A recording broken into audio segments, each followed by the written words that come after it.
সুপ্রিয় শিক্ষার্থী বন্ধুরা, সম্মানীয় অভিভাবকবৃন্দ, প্রাণপ্রিয় সহকর্মীবৃন্দ ও অন্যান্য সুধীমণ্ডলী, এই মুহূর্তে যে যেখানে বসে ক্লাসটি দেখছেন, ক্লাসটি করছেন, সবাইকে জানাই সাদর আমন্ত্রণ হাজী আশরাফ আলী হাই স্কুল আয়োজিত অনলাইন ক্লাসে। ক্লাসটি উপস্থাপনায় রয়েছি আমি কমলেন্দু বৈরাগী, সিনিয়র সহকারী শিক্ষক, গণিত, হাজী আশরাফ আলী হাই স্কুল। শিক্ষার্থী বন্ধুরা, আখতারুজ্জামান স্যার তোমাদের ভেক্টরের পর বেশ কিছু ক্লাস নিয়েছেন। তো আজকের ক্লাসটি আমরা বইয়ের অনুশীলনীর যে ভেক্টর, সেই ভেক্টরটা নিয়ে আলোচনা করব। ইতিমধ্যে উনি বইয়ের 15 নম্বর সৃজনশীল নিয়ে ক্লাস করেছেন, আমি 16 নম্বর সৃজনশীলটা করাবো আজ।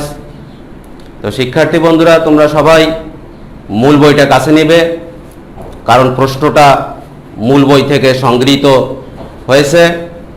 বোর্ডে প্রশ্ন লিখে অযথা সময় নষ্ট করতে আমি চাই না, তাই সবাই মূল বইটা একটু নাও, মূল বইটা দেখো 16 নম্বর প্রশ্নটা। তো ক্লাসটি অত্যাধিক গুরুত্ব বহন করে এসএসসি পরীক্ষার জন্য। যদি হায়ার ম্যাথে 100 নম্বর অ্যান্সার করতে চাও, তাহলে ভেক্টরকে অবশ্যই টাচ করতে হবে, কারণ ভেক্টরের নম্বর বেশি উঠে।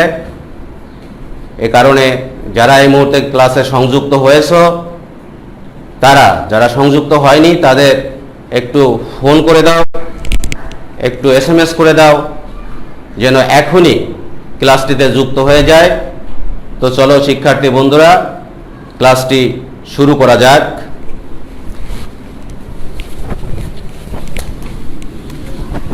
ষোলো নম্বর প্রশ্নের উদ্দীপকে বলেছে ত্রিভুজ ABC এর BCCA AB বাহুর মধ্যবিন্দু যথাক্রমে DEF। ক নম্বর প্রশ্ন বলা হয়েছে AB ভেক্টরকে B এবং CF ভেক্টরের মাধ্যমে প্রকাশ করো। তাহলে এখানে আলোচনায় কিন্তু D বিন্দুটি আসেনি, সুতরাং ক নম্বরের চিত্র যখন আঁকবো তখন আমরা D নম্বর অর্থাৎ D বিন্দুটি আমরা অ্যাবসেন্ট রাখবো, এটা আমাদের আলোচনায় আনার দরকার নেই। 16 ত্রিভুজ ABC এর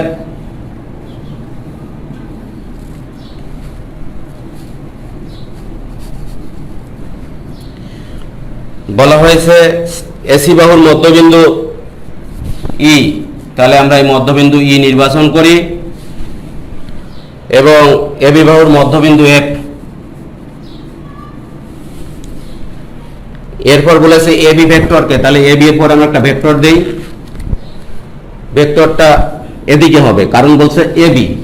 এগুলো কিন্তু খেয়াল রাখতে হবে, ভেক্টর লাইন AB বললে A থেকে B এর দিকে ভেক্টরটা দিতে হবে। B ভেক্টর, তাহলে আমাদের এখানে B যোগ করে একটা ভেক্টর দিতে হবে, B ভেক্টর। আর বলেছে CF ভেক্টর, তাহলে আমাদের CF যোগ করে এদিক থেকে আরেকটা ভেক্টর দিতে হবে। তাহলে এই AB ভেক্টরকে আমরা B ভেক্টর এবং CF ভেক্টরের মাধ্যমে প্রকাশ করব। তাহলে আমরা একটু এখানে লিখব, মনে করি আরেকটা ভেক্টর আমরা এদিক বরাবর দেব। মনে করি ত্রিভুজ ABC এর AB বাহুর মধ্যবিন্দু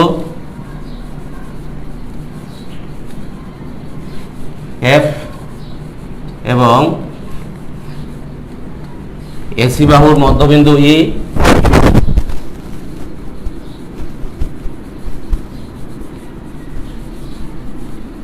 মধ্যবিন্দু E B, E এবং C, F যোগ করি। এখানে এবি ভেক্টরকে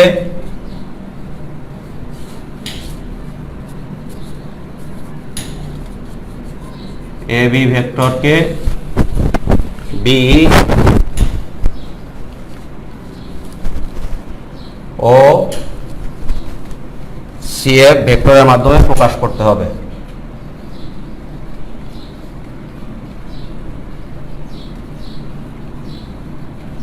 মাধ্যমে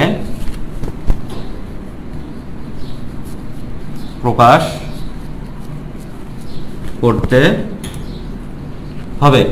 শিক্ষার্থী বন্ধুরা, তোমরা অনেকেই আমি যখন লিখি তখন তাড়াহুড়ো করে লেখার চেষ্টা করো, এটা করার দরকার নেই। আমি যখন লিখি তখন তোমরা মনোযোগ সহকারে দেখো, শুনো, তোমরা পরবর্তীতেও তুলতে পারবে। কারণ ক্লাসটি কিন্তু তোমাদের ফেসবুকে যতদিন খুশি দেখতে পারবে বা আমাদের ফেসবুকে থাকবে যতক্ষণ না পর্যন্ত আমরা নেট চেঞ্জ করি। যেহেতু এটা ফেসবুকে যাচ্ছে, সুতরাং এই মুহূর্তে তাড়াহুড়ো করে তোলার কোনো দরকার নেই। এই মুহূর্তে শুধু বিষয়টা বুঝে নাও ঠিকঠাক মতো, তুমি পরবর্তীতে প্রয়োজনে রাতেও তুলতে পারবে। তো মনে করি এবিসি ত্রিভুজের এবি বাহুর মধ্যবিন্দু কি? এফ। এটা খেয়াল করো, এবি বাহুর মধ্যবিন্দু এফ, এসি বাহুর মধ্যবিন্দু ই। এখন এবি ভেক্টরকে, এই ভেক্টরটাকে আমরা বি এবং সিএফ ভেক্টরের মাধ্যমে প্রকাশ করব। তো আমরা পরবর্তীতে চলে যাই। দেখো,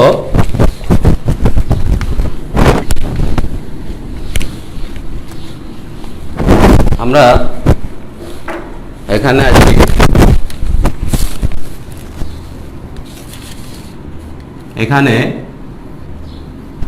এখানে মানে চিত্রে ত্রিভুজ A B E A vector যোগের ত্রিভুজ বিধি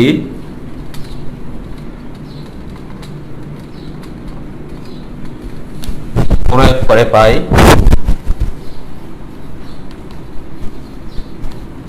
কি পাই? A B E. এখানে ভেক্টর যোগের ত্রিভুজ বিধি দেব। আমি স্যারের ক্লাস দেখেছি, স্যার ভেক্টর যোগের ত্রিভুজ বিধি নিয়ে অনেক আলোচনা করেছেন। তো আশা করা যায় যে তোমাদের ভেক্টর যোগের ত্রিভুজ বিধি নিয়ে এই মুহূর্তে আর কোনো সমস্যা নেই। তারপর আমি একটু দেখাই দিই। দেখো, এখান থেকে ভেক্টরটা বি বিন্দুতে আসছে, একই ভেক্টর ই বিন্দুতে গেছে, তাহলে এই দুটো ভেক্টরের যোগফল এই তৃতীয় ভেক্টরের সমান, অর্থাৎ ভেক্টর এই সমান হবে এ বি প্লাস বি। এটা ভেক্টর বিয়োগ বিধি দিয়েও করা যায়। তো বিয়োগ বিধিটা অনেক ক্ষেত্রে তোমাদের ভুল হয়ে যেতে পারে, এই জন্য তোমরা ম্যাক্সিমাম ক্ষেত্রে ভেক্টর যোগের ত্রিভুজ বিধি প্রয়োগ করে সাইড চেঞ্জ করে দেবে, ফলে এটা বিয়োগ বিধি অটো সিস্টেমে হয়ে যাবে। তো আমরা এই ইকুয়াল লিখতে পারি এ বি প্লাস বি।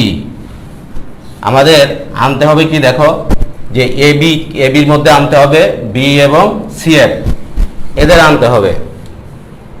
এখন দেখো, আমরা এইকে যেহেতু ই বিন্দু এ বি এর মধ্যবিন্দু, তাহলে আমরা এইকে কি লিখতে পারি? এইকে লিখতে পারি, এখানে এই লেখাটাকে একটু চেঞ্জ করে দিই, যেহেতু এ বি আকারে প্রকাশ করতে হবে। এ বিকে এক সাইডে নিয়ে যাই। দেখো এটা কিভাবে নিয়ে যাই? প্লাস বি, এই পাশে সাইড চেঞ্জ করে আসলে হবে minus B equal A B. এখন আমরা ঘুরায় দিতে পারি, বা এ বি ইকুয়াল এ মাইনাস বি। শিক্ষার্থী বন্ধুরা, যে কথা বলেছিলাম, ই বিন্দু যদি এসি এর মধ্যবিন্দু হয়, তাহলে আমরা এ এর পরিবর্তে হাফ অফ এসি লিখতে পারবো। দেখো, এই এইটা পুরো এসি এর অর্ধেক, অর্থাৎ হাফ অফ এসি। তো আমরা লিখি A B equal half of AC. এখন এখানে এসি থাকা চলবে না, এসিকে আমাদের সরাতে হবে। তো এসিকে যদি সরাতে হয়, কারণ আমাকে বলেছে এ বি ভেক্টরকে বি ভেক্টর এবং সিএফ ভেক্টরের মাধ্যমে প্রকাশ করো, তাহলে যদি এসিকে সরাতে হয়, এসি আছে কোথায়? এই এসি, দেখো এ সি এফ একটা ত্রিভুজ, যেহেতু আলোচনায় সিএফ বাহু আছে, আমার এখন পর্যন্ত কিন্তু সিএফ বাহু এখানে আমি আনতে পারিনি, তাহলে আমাকে সিএফ বাহুর কথা ভাবতে হবে। এসি বাহুর সাথে সিএফ বাহুর একটা রিলেশন আছে। আমরা যদি এ সি এফ একটা ত্রিভুজের কথা ভাবি, এ সি এফ বাহু হচ্ছে এসি, সিএফ অ্যান্ড এফ, এই তিনটি বাহু নিয়ে যে ত্রিভুজ হয়েছে, ওই ত্রিভুজে যদি ভেক্টর যোগের ত্রিভুজ বিধি প্রয়োগ করি, তাহলে আমরা এসি এর একটা মান পেয়ে যাব, যেখানে এসি থাকবে না। দেখো সেটা কিভাবে, আমরা এখানে একটা সমীকরণ দিয়ে যেতে পারি, এটাকে 1 নং সমীকরণ দেই। এবার আমরা এসি এফ ভেক্টরের কাছে যাব। এখন এসি এফ ত্রিভুজে ভেক্টর যোগের ত্রিভুজ বিধি প্রয়োগ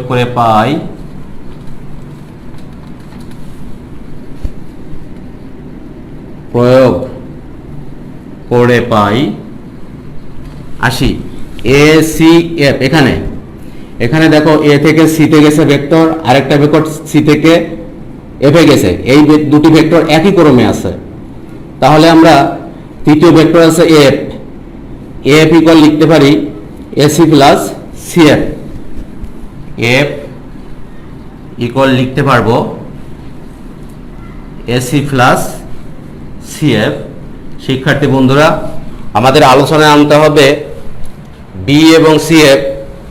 এসিটাকে আমরা এখান থেকে সরাবো, তাহলে আমরা এখান থেকে এসি এর মানটা বের করে নিয়েছি। একটু সাইড চেঞ্জ করে দেই, প্লাস সিএফ এ পাশে আসলে মাইনাস সিএফ ইকুয়াল এসি, অর্থাৎ এসি ইকুয়াল আমরা পেয়ে যাচ্ছি এফ মাইনাস সিএফ। তাহলে আমরা এখানে এসি এর পরিবর্তে ওই 1 নং সমীকরণে এসি এর যে মানটা পেলাম এফ মাইনাস সিএফ, এই মানটা বসাতে পারি। আমরা লিখে দিই 1 নং সমীকরণে এসি এর মান বসায় পাই, সমীকরণে ভেক্টর এসি এর মান বসায়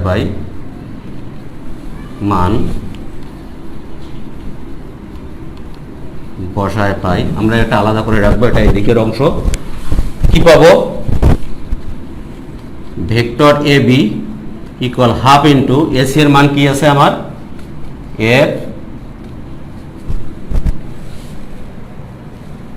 F minus CF minus B. এখন দেখো এফ কিন্তু আমার আলোচনা থাকবে না, এবার আমরা এফ কে সরাবো। এফ কে সরানোর নিয়ম কি, আমরা এফ এর পরিবর্তে কি লিখতে পারি, দেখো শিক্ষার্থী বন্ধুরা, আমাদের এ বি এর মধ্যবিন্দু কিন্তু এফ, তাহলে এই এফ এর পরিবর্তে লিখতে পারি হাফ অফ এ বি। যেহেতু এফটা এ বি এর মধ্যবিন্দু, সেহেতু আমরা এফ এর পরিবর্তে হাফ এ বি, এই এফটা পুরো এ বি এর অর্ধেক, সেটা লিখে দেই হাফ অফ, আমরা এখানে আরেকটা হাফ দিব, এফ এর পরিবর্তে লিখব half of A B minus CF minus B. এবার আমরা হাফ দ্বারা ভিতরে গুণ করে যাই, A B equal 1/4 A B minus half CF minus B. আমরা বোর্ডের এই অংশটা একটু মুছে দিই।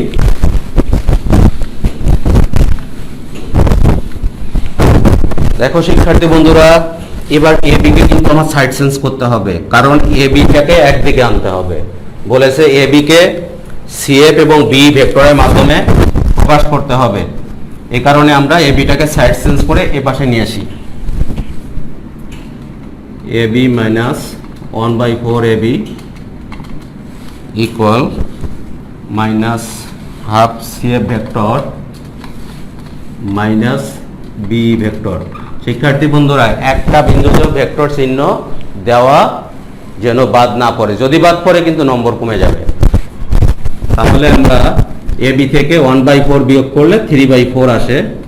তোমরা যারা হায়ার ম্যাথের স্টুডেন্ট এগুলো একটু জাম্প করতে পারো সবাই, তাই আমি আর এখানে লসাগু করে দেখালাম না যে এই এবি থেকে 1/4 বাদ গেলে 3/4, এটা একবার একটু জাম্প করে দেখাই দিলাম। তাহলে এবি ইকুয়াল আমরা সাইড চেঞ্জ করলে 4/3 আসবে, হাফ সিএফ মাইনাস বি। এবার আমরা গুণ করে যাই, মাইনাস এখানে গুণ করলে 2/3 আসবে, সিএফ মাইনাস 4/3 বি। দেখো শিক্ষার্থী বন্ধুরা, এবি ইকুয়াল সিএফ এবং বি এসে গেছে, অর্থাৎ আমরা এবি ভেক্টরকে সিএফ এবং বি ভেক্টরের মাধ্যমে প্রকাশ করলাম। এখানে কিন্তু একটাই সূত্র আমি প্রয়োগ করেছি, ভেক্টর যোগের ত্রিভুজবিধি। তোমাদের মাধ্যমিক পর্যায়ে যতগুলো ভেক্টর সংক্রান্ত গাণিতিক সমস্যা আছে সবগুলোই সমাধান ভেক্টর যোগের ত্রিভুজবিধি দিয়েই করা যাবে, শুধু প্রয়োজন হবে একটু সাইড চেঞ্জ। তো আমরা পরবর্তী আলোচনা চলে যাব। পরবর্তী আলোচনা হচ্ছে আমাদের খ নম্বর। খ নম্বরে কিন্তু আমাদের আলোচনায় পুরো 3টি বিন্দুই চলে আসবে, অর্থাৎ ডিএফ 3টে বিন্দু এখানে আসবে। কারণ দেখো খ নম্বরে কি বলেছে, খ নম্বরে বলেছে এ বিসি ত্রিভুজের বিসি বাহুর মধ্যবিন্দু ডি আর এসি বাহুর মধ্যবিন্দু আগের মতোই, এসি বাহুর মধ্যবিন্দু থাকবে ই এবং এবি বাহুর মধ্যবিন্দু হচ্ছে আমাদের এফ। আমাদের প্রমাণ করতে হবে ভেক্টর এডি। তাহলে আমরা এ কমা ডি যোগ করি, ভেক্টর এডি চলে আসছে আলোচনায়, প্লাস ভেক্টর বি, তাহলে বি কমা ই যোগ করতে হবে। তারপর বলছে ভেক্টর সি, তাহলে সি কমা ই যোগ করতে হবে এবং সি থেকে ই এর দিকে ভেক্টরগুলো দিতে হবে। তোমরা উত্তম রূপে প্রশ্ন করবে, প্রশ্নও কিন্তু তোমাদের সমাধানের জন্য অনেক সুযোগ করে দেয়। হ্যাঁ, যেভাবে ভেক্টরগুলো তুমি প্রকাশ করতে পারবে, কোনো সমস্যা হবে না প্রশ্ন পড়লে ভালো করে। তো আমরা এখানে একটু লিখবো আবার, যে মনে করি ত্রিভুজ এবিসি এর বিসি সি এর এবি বাহুর মধ্যবিন্দু যথাক্রমে, দেখো যথাক্রমে কথা লিখলে কিন্তু পর দিতে হবে। এখানে যদি এলোমেলো দাও তাহলে নম্বর কাটা যাবে। বিসি বাহুর মধ্যবিন্দু কি ডি, তাহলে আমরা ডি লিখবো। আর সি এ বাহুর মধ্যবিন্দু হচ্ছে আমাদের ই এবং এবি বাহুর মধ্যবিন্দু হচ্ছে এফ। বাহুর মধ্যবিন্দু যথাক্রমে আমরা পর দিয়ে দিলাম, তাই না? এখন A comma D, B comma E, C comma F যোগ করি। প্রমাণ করতে হবে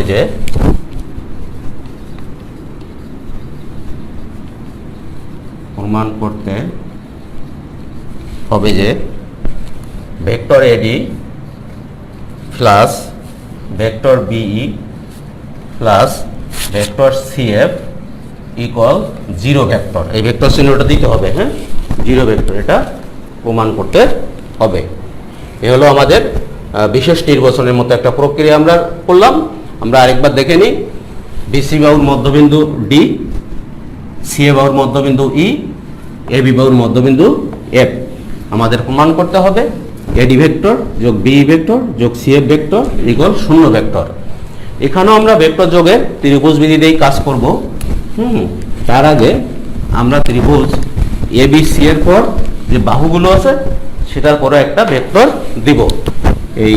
এখানে ভেক্টর দিই এ বি, বিসি আর এখানে এসি ভেক্টর। দেখো প্রমাণ, ত্রিভুজ এ বি ডি এ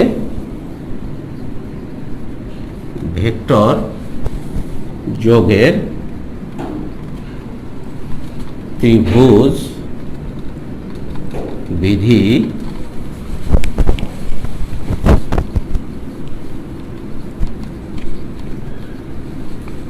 প্রয়োগ করে পাই এ বি ডি। এখানে ভেক্টর যোগের ত্রিভুজ বিধি প্রয়োগ করলে দেখো এ বি বিডি এই দুটো ভেক্টর আছে একই ক্রমে, তৃতীয় ভেক্টর আছে এডি, এটা ভিন্ন ক্রমে। তাহলে এখানে ভেক্টর যোগে ত্রিভুজ বিধি দিলে আমরা পাবো vector AD equal vector AB plus vector BD. আমাদের এডি এর মানটা বের করতে হবে, কারণ আমরা এডি, বিই এবং সিএফ এই তিনটা ভেক্টরের মান বের করার পর এদের যোগ করে দিব। যোগ করে ডান দিকটা শূন্য করতে পারলেই আমাদের প্রমাণটা হয়ে যাবে।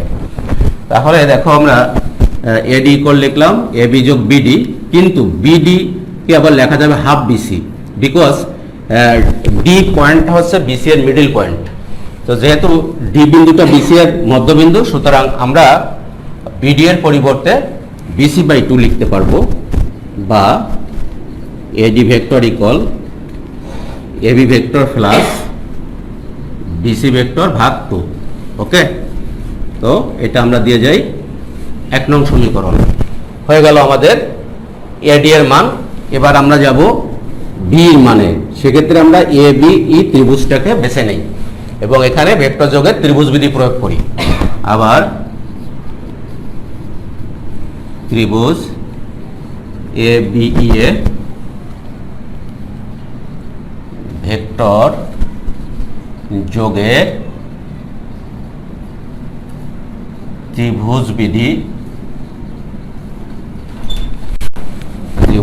প্রয়োগ করে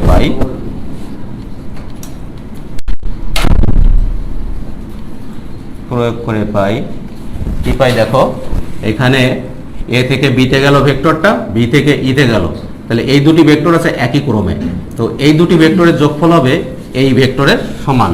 তাহলে আমরা লিখতে পারি এ equal A B plus B. তো দেখো শিক্ষার্থী বন্ধুরা, এখান থেকেও কিন্তু আমরা বি এর মানটাই বের করব। সুতরাং আমরা ওই এ বিটাকে বাঁ দিকে নিয়ে আসি, ইকুয়াল বি। এবার দেখো এইটাকে আমরা কি লিখতে পারি, হাফ অফ এসি, কারণ এই বিন্দুটা এসি এর মধ্যবিন্দু। তাহলে এখানে লিখে ফেলি যে half of AC vector minus AB vector equal B vector.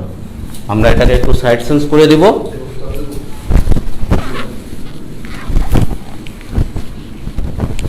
তো সাইড চেঞ্জ করে দিলে আমরা এখানে এডি ভেক্টরটা, এই সমীকরণটা আমরা মুছবো না, যেহেতু তিনটে সমীকরণ আমার যোগ করতে হবে।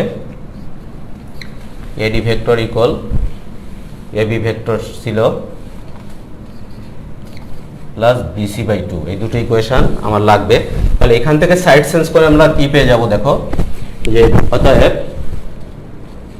বি ভেক্টর ইকুয়াল পেয়ে যাব half AC vector minus AB vector. এবার আমার আছে সিএফ এর মান। এক্ষেত্রে আমার এসিএফ এই ত্রিভুজকে বেছে নিতে হবে। এখন এসিএফ ত্রিভুজ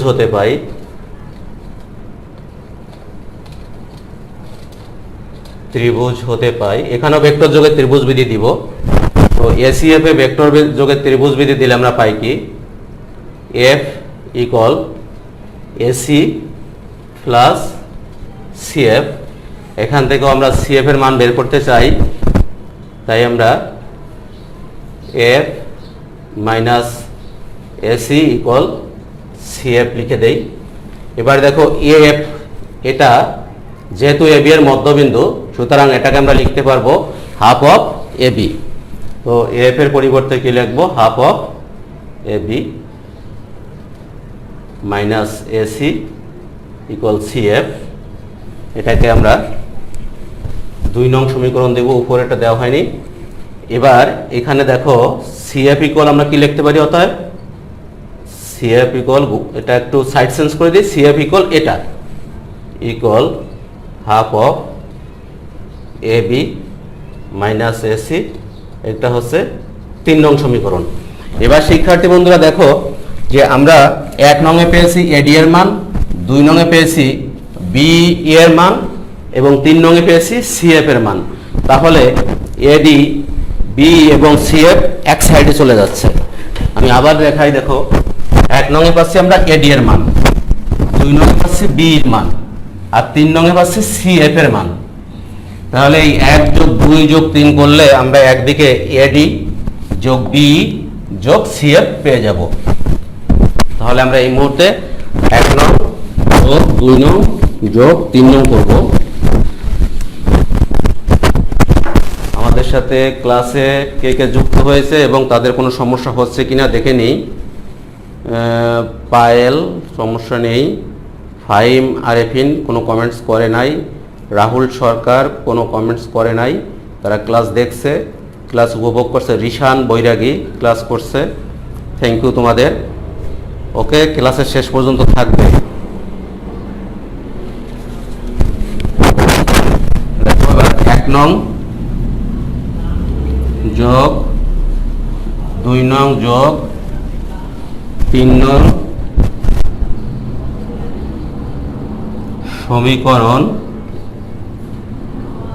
হতে পাই AD ভেক্টর প্লাস 2 নং এ আছে B ভেক্টর প্লাস 3 নং এ আছে CF ভেক্টর ইকুয়াল এখানে আছে কি আমাদের AB ভেক্টর প্লাস এখানে একটা 2 আছে, খেয়াল রাখতে হবে, এবং এখানে BC ভেক্টর।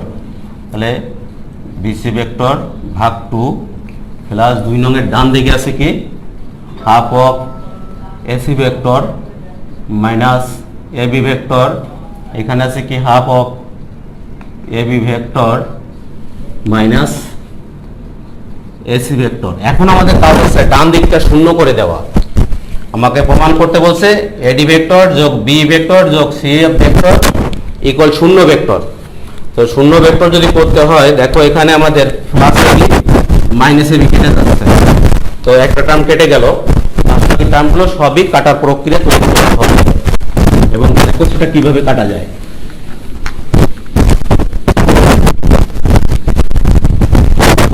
আমাদের বাদ বাকি থাকে এখানে half of AC minus AC, এটা যদি বিয়োগ করি তাহলে থাকবে মাইনাস AC। কিভাবে? এখানে ফুল একটা AC, এটা মাইনাস আছে, এখানে হাফ AC, তাহলে পুরো AC থেকে যদি হাফ AC চলে যায় তাহলে আর হাফ AC থাকবে, কিন্তু এখানে এই AC এর মাইনাস চিহ্ন আছে। আমরা জানি বীজগণিতে দুটো 2 চিহ্ন হলে বিয়োগ করতে হয় এবং বড়টার বাই যে চিহ্ন সেটা ফলাফলে আসে। এখন মাইনাস AC থেকে যদি প্লাস হাফ AC চলে যায়, যেহেতু মাইনাস ACটা বড় তাহলে আমার মাইনাস হাফ AC থাকবে। আর যারা হায়ার ম্যাথের তারা এই বিষয়টা অবশ্যই বুঝতে পারছো।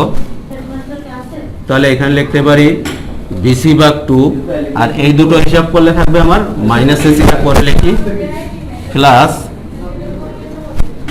AB বাই 2, আর এই দুটো করলে হচ্ছে মাইনাস AC ভেক্টর বাই 2।